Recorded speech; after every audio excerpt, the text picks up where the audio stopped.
Здравствуйте! В эфире информационный выпуск Амши-Укшара. Сегодня в программе. День памяти жертв политических репрессий отметили в Абхазии. Руководство Абхазии приняло участие в церемонии возложения цветов.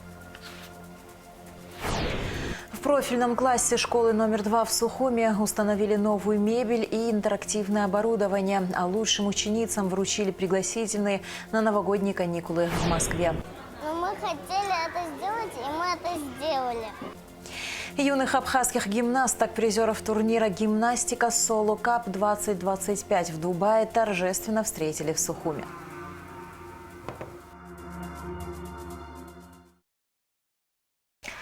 Руководство Абхазии приняло участие в церемонии возложения цветов к памятнику жертвам политических репрессий в Сухуме. День памяти жертв политических репрессий в Абхазии отмечается ежегодно 30 октября. Более 7 тысяч жителей Абхазии пострадали от политических репрессий в 1930-40 годах. Террор унес жизни миллионов невинных людей по всему Советскому Союзу. И для абхазского народа эти события имели тяжелые последствия. Судьба многих жертв политических репрессий по сей день остается неизвестной. Политическим преследованиям подвергались практически все слои населения: крестьяне, писатели, поэты, ученые, педагоги, врачи, политические и общественные деятели. По неполным данным, с июля 1937 по ноябрь 1938 года в Абхазии репрессировали 2186 человек. Из них 748 были расстреляны и 377 бесследно исчезли в тюрьмах. У нас уничтожали всех, и стариков, и молодых, и даже детей. Опустошали семьи. Из нашей семьи мой отец Анатолий Варданя, 3 его братьев, Игнат, Иснат, Алеша. Все они были расстреляны. Жены были сосланы в Сибирь, а мы, дети, остались. Под корень была уничтожена абхазская интеллигенция. Интеллигенция, которая только что народилась. Молодые, образованные, умные люди. Они все закончили московские и ленинградские вузы, приехали строить свое любимое государство. И все они были уничтожены.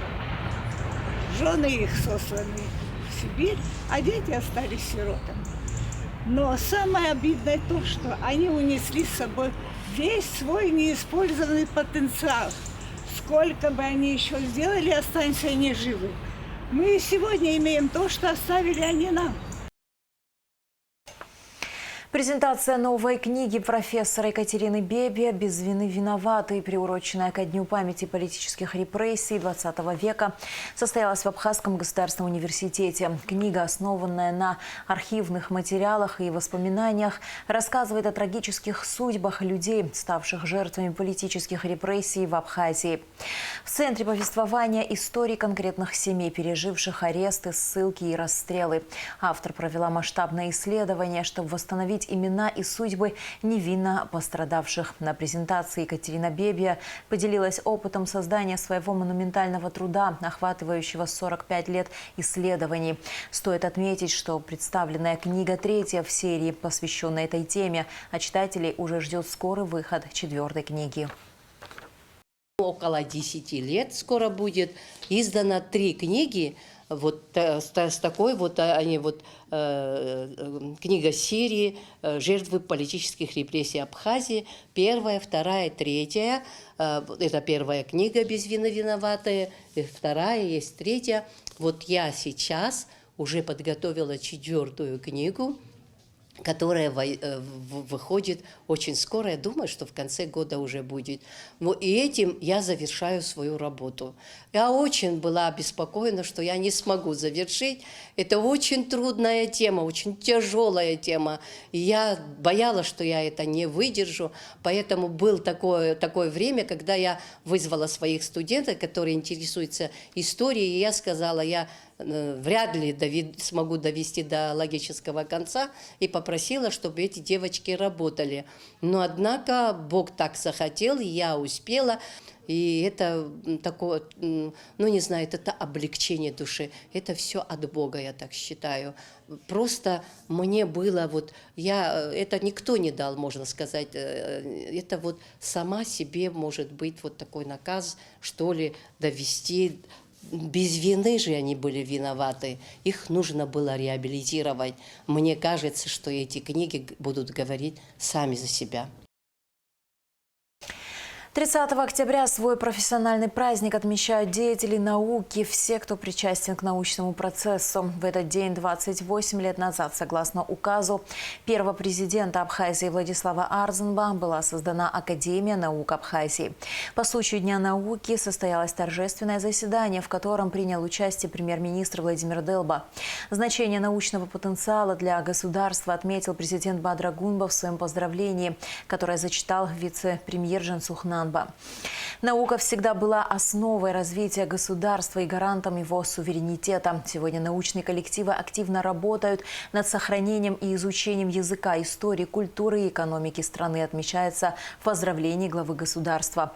Бадрагунба выразил ученым благодарность за их труды и открытия, которые являются залогом благополучия Абхазии. Научных сотрудников Абхазии поздравил и премьер-министр Владимир Делба. Глава правительства заверил, что руководство страны сделает все возможное, чтобы поддержать отечественную науку.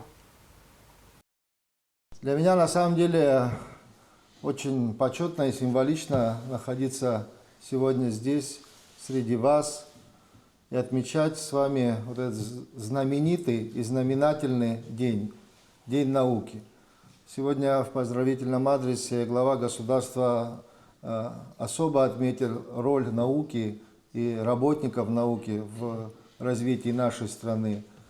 Аналогичное мнение было сегодня и утверждение высказано и словами спикера парламента. Я убежден в том, что это именно так и будет дальше продолжаться. Вы делаете для нашей страны невероятные открытия, успехи, прославляете ее, достижения ваши известны далеко за пределами республики. И это очень-очень важно в сегодняшнем мире и в сегодняшней действительности нашей страны. На самом деле, с каждым годом внимание со стороны руководства страны, со стороны правительства, оно повышается. Но мы все прекрасно с вами понимаем, что этого, конечно, для реализации стратегических, важнейших целей, которые вы ставите перед собой, которые наука ставит перед вами, как учеными, достигать, да, этого недостаточно. Но полагаю, что все усилия, которые будут прилагаться для достижения вот этих целей, они именно в таком ключе будут работать и дальше. В отношении того, что необходимо повышать мотивацию и стимул для молодых ученых. Да, безусловно, это справедливо, это важно. И я со своей стороны могу вас заверить о том, что ваше обращение, Джотович, поступило на имя главы государства, адресовано для проработки в правительство. И я вам могу сказать, что со следующего года будет принято решение о повышении размера стипендий молодым ученым. В Минобороны подвели итоги подготовки войск за 10 месяцев текущего года. Мероприятие проводилось под руководством министра обороны Владимира Ануа с участием заместителей министра обороны, начальников управлений, отделов и служб, командиров воинских частей, организаций и учреждений оборонного ведомства. Основным докладчиком выступил начальник Генерального штаба вооруженных сил генерал-полковник Владимир Савченко. В ходе подведения итогов рассмотрены результаты оперативной, мобилизационной и боевой подготовки. Особое внимание обращено на поддержание боевой и мобилизационной готовности воинской дисциплины правопорядка в войсках. Впервые в этом году было проведено оперативно-тактическое учение в двустороннем формате под руководством главнокомандующего вооруженными силами президента страны. С резервными формированиями по подготовке специалистов в течение года проведено порядка 64 тактико-специальных учений. Кроме того, в частях постоянной готовности в плановом порядке проводились тактические учения с подразделениями видов и родов войск вооруженных сил, в том числе и с боевой стрельбой. В этом году значительно повышен уровень воздушной подготовки наших летчиков. Немало в этом году сделано и в плане развития вооруженных сил, развития их боевого состава прежде всего. Приказом главнокомандующего вооруженными силами президента страны в этом году в боевой состав вооруженных сил введено 11 подразделений, предназначенных для выполнения боевых, подчеркну еще раз, боевых задач в мирное время. Письма от абхазских бойцов фейк украинских провокаторов отметил в интервью нашей программе командир бригады «Пятнашка» Ахра Авизба. Несколько дней назад на электронные адреса госорганов Абхазии пришли провокационные письма, якобы от бойцов «Пятнашки». Данная рассылка является откровенным фейком и вбросом украинских спецслужб с целью посеять недоверие и создать видимость несуществующих проблем в рядах нашего подразделения, отметил командир дикой дивизии. Ну, ЦПСОшники, они всегда работали в провокационном варианте, и это не в первый раз, потому что помним там 17-18 год, когда они сделали зеркальный сайт ЧОПа и рассылали всем бойцам, кто хочет там поработать, хорошие зарплаты, Крым, не Крым, скиньте паспортные данные и так далее. И наивные ребята, кто не понимает, что такое информационная безопасность, конечно, сбрасывали, потом эти люди пропадали, там искали их офисы. Момент в том, что заключается, что ЦПСО постоянно по-разному подходит, и мы, чтобы людей предупредить, что мы таким не занимаемся. Если какие-то заявления кто-то будет делать, на это есть я и никакие бойцы. И поэтому мы сразу опубликовали, дали людям понять, что вот эта рассылка, которая проходит, это не есть мы.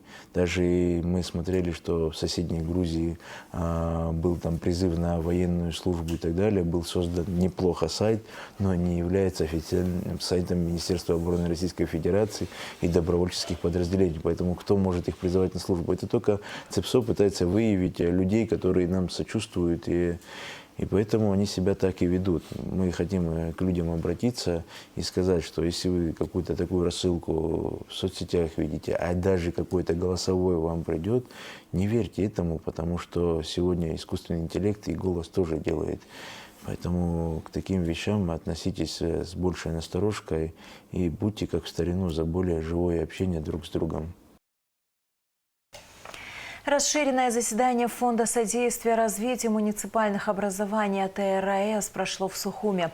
Это еще одно мероприятие, посвященное 80-летию атомной промышленности в республике, в развитии которой участвовал Сухумский физико-технический институт, один из центров советской атомной науки. Сегодня Абхазия и Россия активно сотрудничают в направлении масштабных проектов при помощи Фонда содействия развитию муниципальных образований.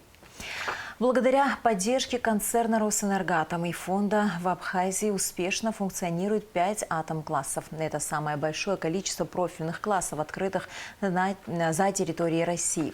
Также в республике реализуются 3 международных детских творческих проекта. В планах фонда и концерна «Росэнергоатома» совместные проекты в направлении спорта, культуры и различных просветительских программ. В рамках мероприятия были подписаны соглашения и дорожные карты о сотрудничестве между фондами и городами-побратимами. Расширенный репортаж заседания смотрите после новостей в рубрике «Амшикшара плюс».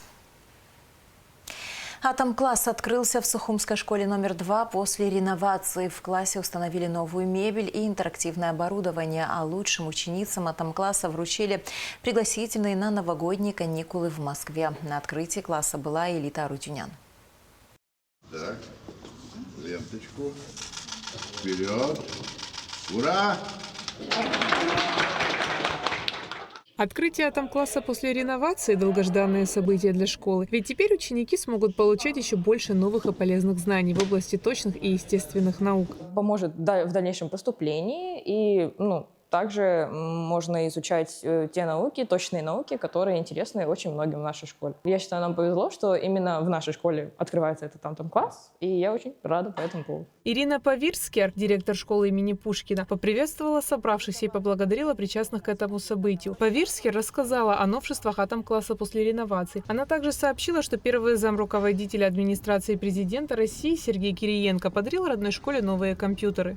Год 155-летия школы решением концерна «Росэнергоатом» была проведена реновация кабинета, обновлена мебель, современная новая интерактивная доска и немножко изменился дизайн нашего кабинета.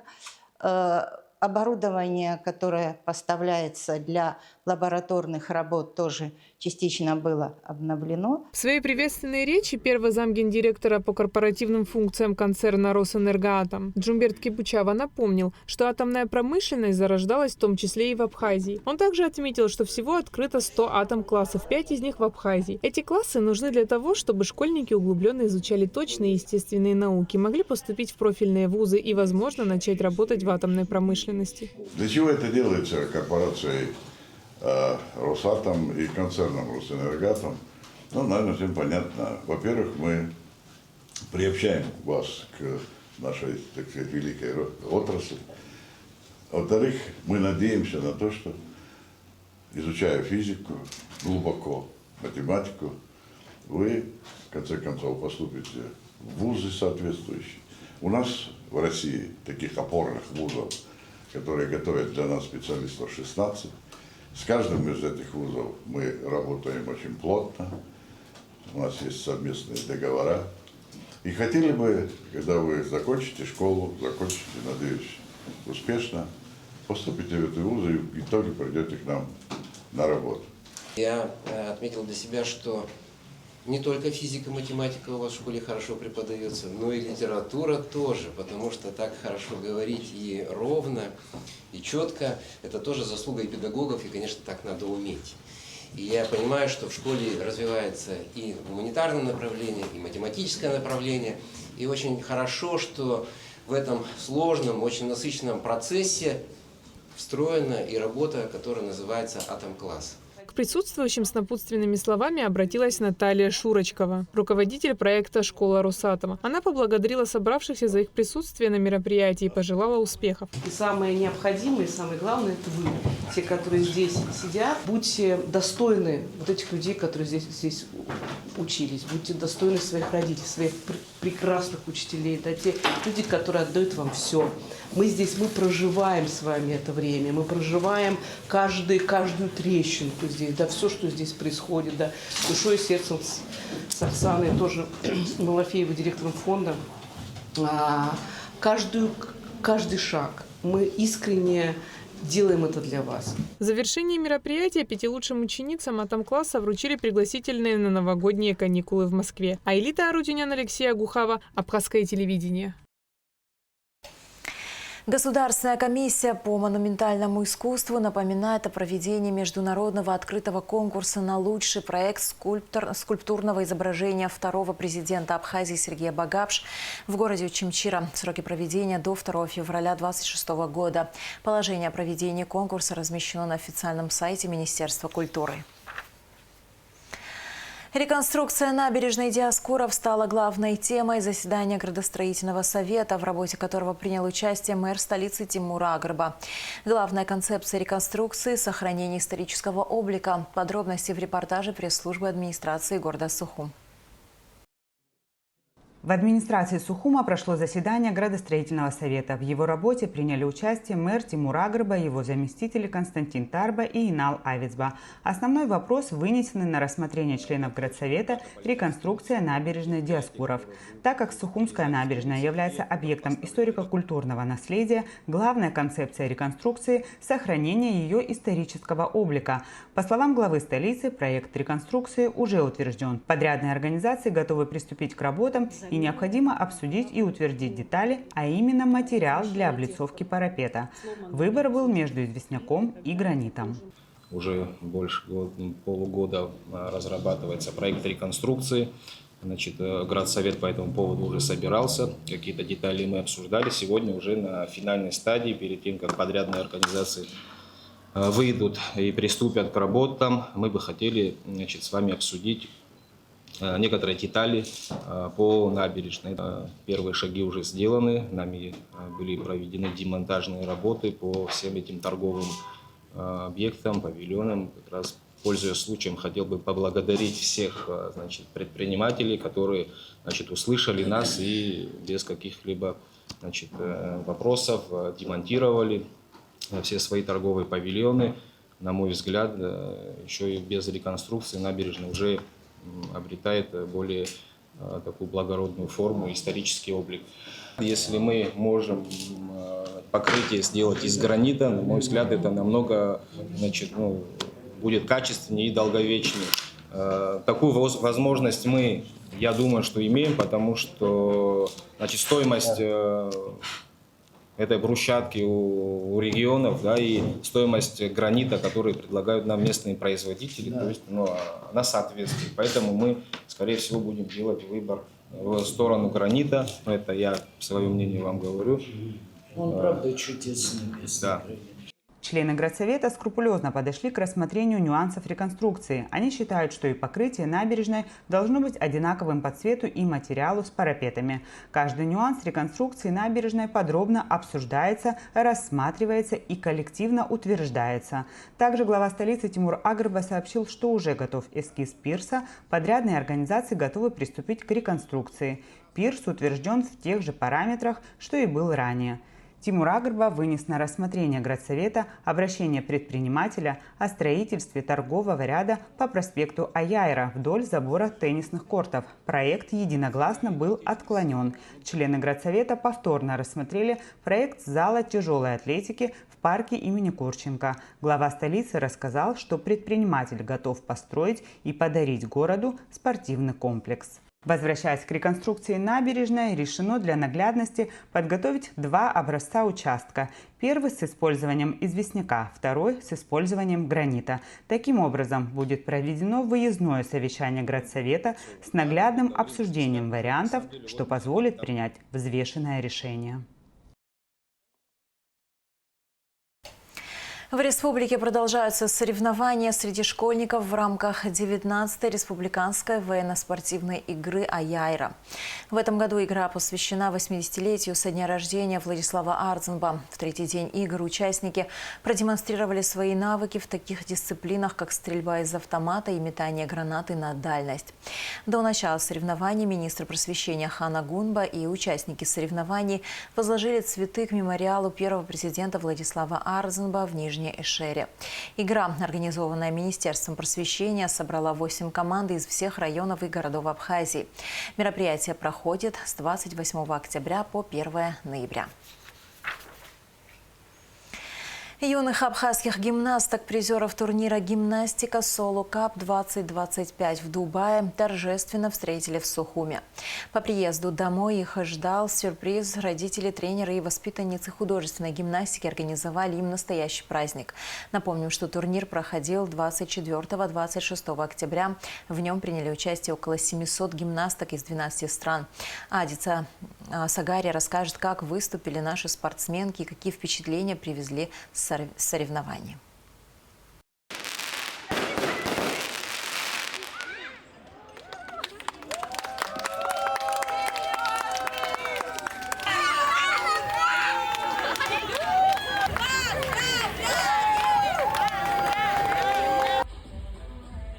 «21 золотая медаль, 2 серебряные за многоборье и 3 бронзовые за упражнения без предмета были завоеваны юными гимнастками Абхазии в Дубае на международном турнире по художественной гимнастике. В данном мероприятии приняли участие более 700 гимнасток из 12 стран. Я сама не ожидала, что будет такой результат. Я, конечно, надеялась очень и мечтала, что хотя бы несколько медалей мы привезем, но то, что дети практически все заняли золотые медали. Каждый ребенок выступал по своим возможностям, где он мог бороться. Там выступали звезды мирового уровня, такая как бронзовый призер Олимпийских игр Алина Горнасько. Это очень знаменитая великая гимнастка. Также чемпионка и призер крупнейших международных соревнований Амалия Лука из Румынии. Также Ева Бразилиева из Болгарии. Мы их впервые увидели вживую. И, конечно, дети с восторгом смотрели и учились. Я надеюсь, это будет большим уроком для них тоже. Мне очень понравилось съездить в Дубай, выступить на международных соревнованиях. И мне очень понравилось нести свой флаг своей родной Абхазии. Впечатление очень замораживающее. Я исполняла упражнение без предмета. Оно у меня новое. И завоевала 2 первых места. Я выступала упражнения без предмета и упражнения с мячом. Я поехала на эти соревнования первый раз. Было страшно, так как нужно было представлять свою страну. И мне очень понравилось то, что там большинство девочек представляли свою страну и выходили с флагом. В день открытия международного турнира наши гимнастки на мировую арену вышли с гордо поднятым флагом своей маленькой родины Апсны. Все участники и зрители данного мероприятия встретили юных звездочек с теплом и аплодисментами. Соревнования в Дубае проходили в 2 этапа. В первый день наши гимнастки своими завораживающими выступлениями затмили всех участниц турнира. Гибкость, ловкость и грация талантливых гимнасток произвели впечатление и на судейскую коллегию. По итогу первого соревновательного дня гимнастками было завоевано 9 золотых медалей за многоборье. В отдельных видах за упражнения с мячом Нара Цимцба и Александра Адлиба стали лучшими. Мне понравилось, когда мы ехали в пустыню. Вот город понравился на яхте, когда мы были. Было 2 упражнения, я волновалась и справилась. Было тревожно очень. Те самые минуты, когда все тело дрожит, боишься потерять мяч. Я выхожу на ковер, и эта тревожь, паника, но я собираюсь, и начинается музыка, этот звук, и все. И тело отдается под музыку, начинается артистика и красота. В этом же турнире за серебро в многоборье боролась Злата Захарченко. Бронзовую медаль за отдельный вид многоборья и за упражнения с мячом и без предмета завоевала Алима Хутова. На выступлении не все прошло так, как хотелось, но дальше уже буду исправлять все свои ошибки. Выступление прошло хорошо. Я выступала без предмета и мяч. На первых соревнованиях я взяла золото и 2 бронзы, а на вторых золото. Мне понравилось, что там было красиво. Мы выступали, нам нравилось это. Мы любили, мы хотели это сделать, и мы это сделали. В международном турнире всего из Абхазии приняли участие 10 гимнасток. Нужно отметить, что из-за полученной травмы одна из них не смогла выступить. По словам младшего тренера нашей команды Татьяны Боцевой, все выступления прошли на высоком уровне. Мы не ожидали. К нам отнеслись с таким теплом. И, честно говоря, наши дети себя тоже показали очень хорошо.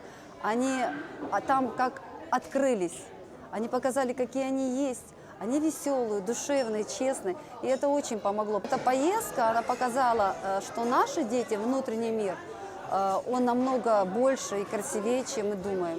Номер у меня был мяч, на первых соревнованиях БП и мяч, а на вторых мяч только. На первых 1 медаль золотую, 1-е место, на вторых тоже 1-е место. Мы готовили обруч, мяч, БП. Было очень много тренировок. Мы трудились, старались. По словам тренеров, у гимнасток большие перспективы и планы, так что их ждут насыщенные тренировки, чтобы быть готовыми покорять новые вершины. Адица Сагария, Камила Джопуа, Абхазское телевидение. И в завершении выпуска о погоде. В пятницу, 31 октября, в Абхазии ожидается переменная облачность без осадков. Температура воздуха ночью 6-11, днем 16-21 градус. Температура морской воды 17 градусов.